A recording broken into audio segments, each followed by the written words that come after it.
What's good, y'all?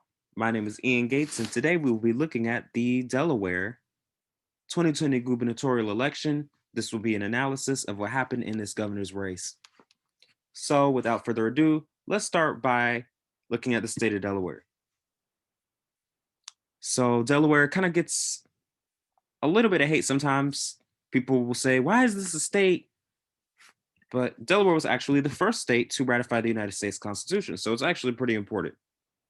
And also, as we all know now, Joseph R. Biden would be the president in January, and he is from Delaware. His honkin' victory speech was actually in Wilmington. So it is relevant. Let's take a look at Delaware. As you can see, it's east of Baltimore and DC. It is just to the southwest of Philadelphia and New York City. And it's here on this Delmarva Peninsula.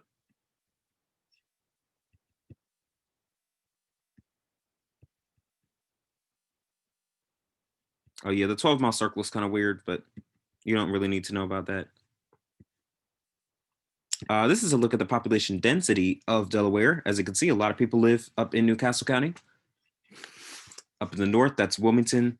You got Dover down here, some Georgetown, and some cities along the coast. But that's about it. As you can see, Delaware is diversifying. So it was 80% white back in 1990. Now it's only 69% white. Still an overwhelmingly white state. Over 2/3 of the residents identify as white on census forms as of 2010. But you do have a growing Black population. They've gone up by about 4.5%. And you have an Asian American population that has more than doubled over the past 20 years.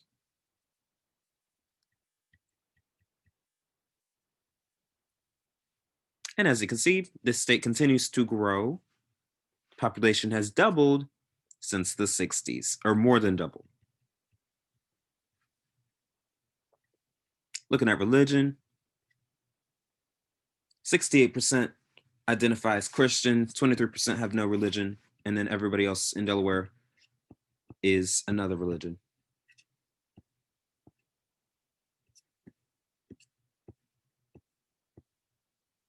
Looking at the politics of Delaware, as of 2017, nearly half of all Delaware residents are registered as Democrats, 47.4% to be exact. Less than 30% are registered as Republicans, and then you got 22.88% registered as unaffiliated. This is one of the reasons why it's a blue state, because you look at the number of registered Democrats, and it's nearly half the population of registered voters, at least. And so for Republicans, it's really, really tough to win statewide elections because you really got to turn out your base and you got to win over all the unaffiliated. So it's just tough. Also notice that the Independent Party of Delaware, or IPOD as they call themselves, I think that's a cute name, is larger than the Libertarians and Greens. That's interesting. In most states, the Libertarians and Greens are the two largest third parties, but not in Delaware. So that's just something to point out.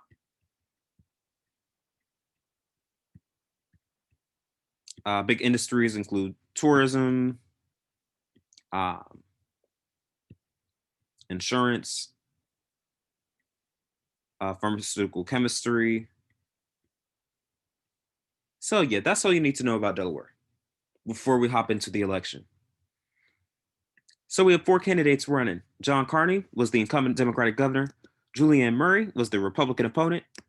Kelly DeMathis was the Delaware Independent.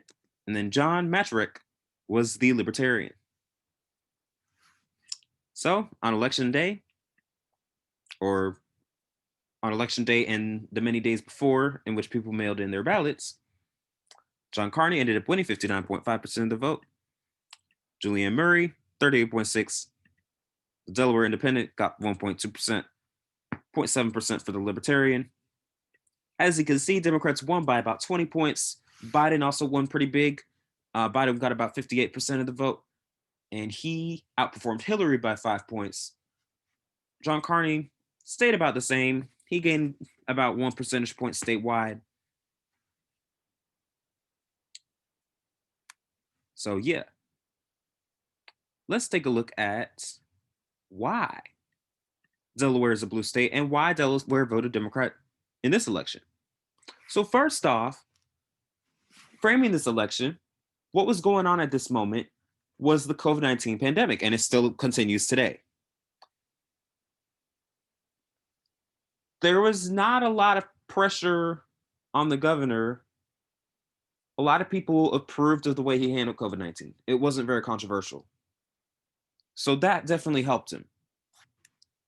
So I don't think COVID had a big impact on this election. If anything, maybe more Delawareans were supportive of the governor because of his handling of the pandemic. As you can see, he won way more of the vote than the Republican opponent. This is a very, very important chart right here. And actually, let me pull up my notes. So this is New Castle County. You got New Castle, Kent, and Sussex counties. These are the three big counties in Delaware, right?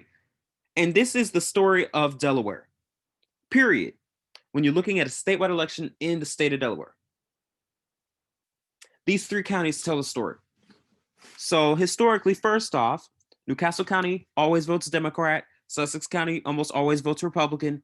Kent County is that swing county. It's competitive. It goes back and forth, right? So New Castle County is home to Wilmington. Kent County is home to Dover, the state capital. And Sussex County is home to Georgetown and those towns along the beach. So just some context on New Castle County. New Castle County votes usually 65 to 70% Democrat. It's home to Wilmington, hasn't voted Republican since 1988.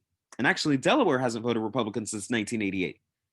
And judging from that, if Republicans can't win Wilmington, if they can't win New Castle County, it's really hard to win Delaware because a majority of the population lives in New Castle County. Next up, you got Kent County. This is a very competitive county. Kent County has actually voted for the winner of every presidential election since 1992.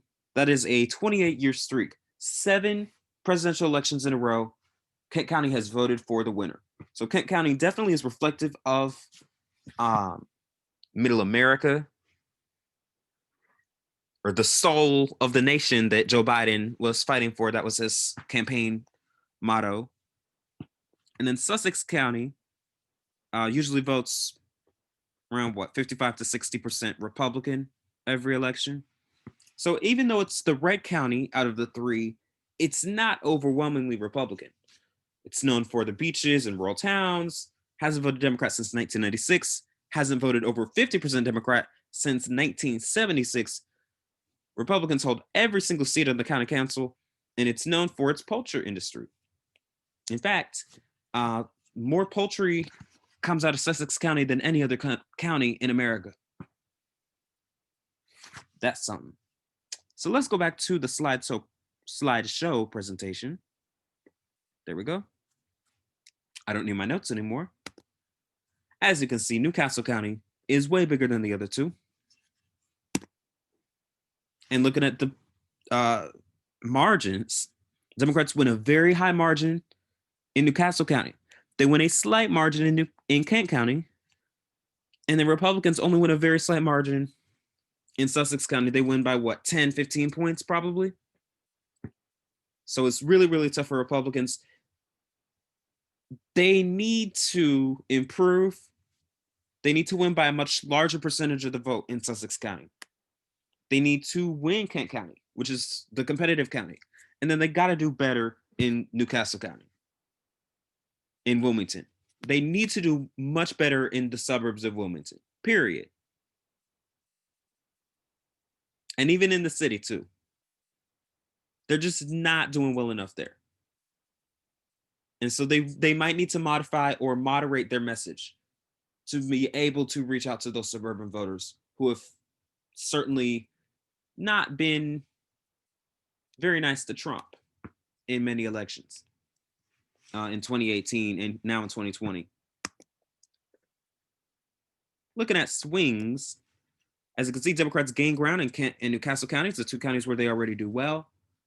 Sussex County, Republicans lost ground in every single county. The Delaware Independent gained ground in all three counties. The Delaware Independent Party is rising. They're still very small, but they're bigger than the Greens and Libertarians. So I think that's significant. The Greens could not find a candidate this time, so they were down in two of the counties. And then the Libertarians stayed about the same, but they dropped a percent in Newcastle County. Looking at the Democratic Party, as you can see, they're very dependent on Newcastle County. Almost 2/3 of all Democrats in Delaware live in one county, Newcastle.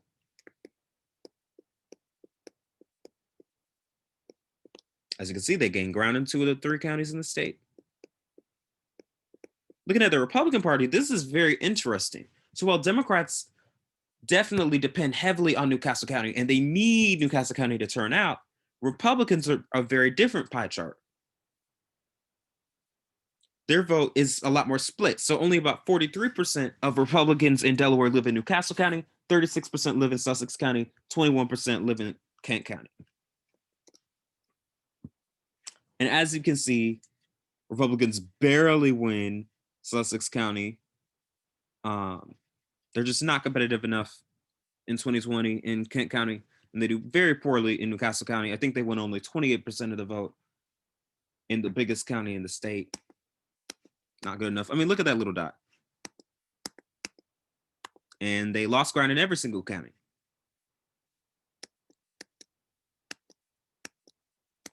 Looking at the Delaware Independent, this looks a lot more like the Democrats. Delaware Independent candidate was very dependent on Newcastle County, and I think that the Delaware Independent probably did well because of the fact that a lot of people in Delaware know that it's a blue state.